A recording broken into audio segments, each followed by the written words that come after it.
யாழ்ப்பாணம் வலிகாமம் வடக்கைச் சேர்ந்த மக்கள் இன்று 3வது நாளாகவும் உண்ணாவிரத போராட்டத்தில் ஈடுபட்டனர். தமது வீடுகள் அளிக்கப்படுவதனை நிறுத்துமாறும் தம்மை சொந்த இடங்களில் மீள குடியமர்த்துமாறும் வலியுறுத்தி இவர்கள் இந்த உண்ணாவிரத போராட்டத்தில் ஈடுபட்டு வருகின்றனர். யாழ்ப்பாணம் மாவட்டப்புறம் கந்தசுவாமி ஆலய முன்றலில் நேற்று முன்தினம் இந்த உண்ணாவிரத போராட்டம் ஆரம்பிக்கப்பட்டது.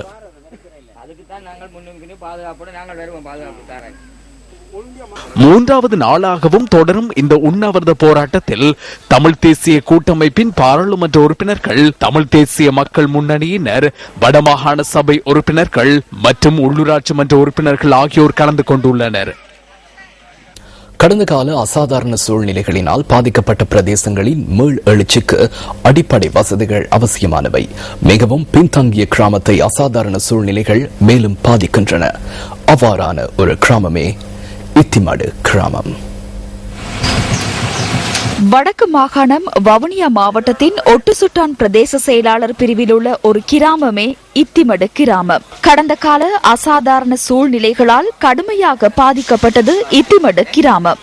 பல தடவைகள் இடம்பெயர்வுகளுக்கு முகம் கொடுத்த இந்த கிராம மக்கள் 2011ஆம் ஆண்டிலேயே மீள்குடியேற்றம் செய்யப்பட்டனர்.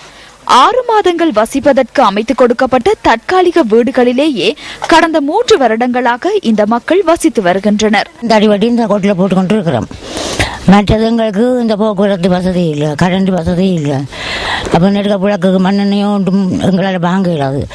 மற்ற பிரச்சனை எங்களுக்கு இஎஸ் எங்களுக்கு இந்த பொதுமண்டலத்தடியில் எங்களுக்கு இருக்கணும்.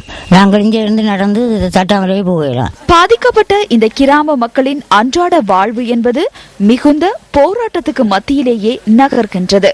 அடிப்படை தேவைகள் எதுவுமற்ற நிலையிலேயே இந்த கிராம மக்கள் வாழ்ந்து வருகின்றனர். வீட்டு திட்டம் ஒன்றுமே இல்லை. வீடு தற்காலிக வீடு 6 மாசத்துக்குன்னு சொல்லி தந்து இப்ப 3 வருஷங்கள் ஆச்சு. இன்னும் வீட்டு திட்டம் எதுவும் இல்லை.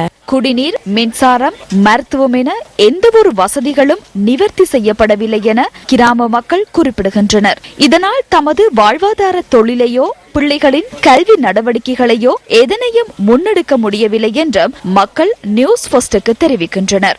இந்த வீட்ல நடுக்க பறக்க தாரத்தை எடுத்து புடுங்கி வைக்கிறதும் அப்படி இப்படியுமா இருக்கும். தண்ணி வசதியே இல்லை. பொதுக்குணத்திலேயே மழை இல்லாம இருக்கப்பன். அப்படி நாங்க சரியான கஷ்டப்படுறோம்.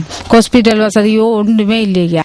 தமது அடிப்படை தேவைகளை நிவர்த்தி செய்து மேல் வாழ்க்கை செழிக்க சம்பந்தப்பட்டவர்கள் விரைவில் நடவடிக்கை எடுக்க வேண்டும் என்பதே இத்திமடு கிராம மக்களின் எதிர்பார்ப்பு.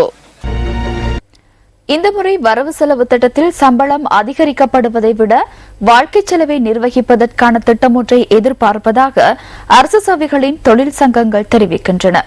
வரவு செலவு திட்டத்தில் சம்பளம் அதிகரிக்கப்பட்டு மீண்டும் வரி அதிகரிக்கப்படும் போது அதனூடாக நிவாரணம் கிடைப்பதில்லை என்று அவர்கள் சுட்டிக்காட்டுகின்றனர்.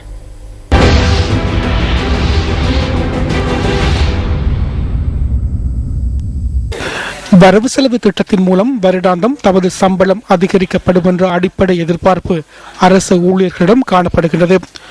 அதிகரித்து செல்கின்ற வாழ்க்கை செலவின் முன்பாக ஏதாவது ஒரு நிவாரணம் எதிர்பார்ப்பாக அமைகின்றது. எனினும் சம்பள அதிகரிப்பிற்கான நிதியை பெற்றுக் கொள்வதற்காக அரசாங்கம் பொருட்கள் மற்றும் சேவைகளின் வரியை உயர்த்துவதால் சம்பள அதிகரிப்பின் உண்மையான பயன் தமக்கு கிடைப்பதில்லை என தொழிற்சங்கங்கள் சுட்டிக்காட்டியுள்ளன. பணவீக்கத்துடன் சம்பளம் அதிகரிக்கப்படும் போது அதனால் எந்த பயனுமின்றி நாம் மீண்டும் இருந்த நிலைக்கு வீழ்ச்சி அடைகின்றோம். எனவே இந்த முறை சம்பள அதிகரிப்பை விட அத்தியாவசிய பொருட்களின் விலையை கட்டுப்பாட்டுக்குள் வைக்குமாறு கோருகின்றோம். இதன் போது தொழில் செய்கின்றவர்களுக்கு மட்டுமல்லாது தொழில் செய்யாதவர்களுக்கும் தமது வாழ்க்கை செலவை நிர்வகிக்கக்கூடிய சூழ்நிலை உருவாகும். சாதாரண தத்துவ தியாகன்னு புழுவாங்க.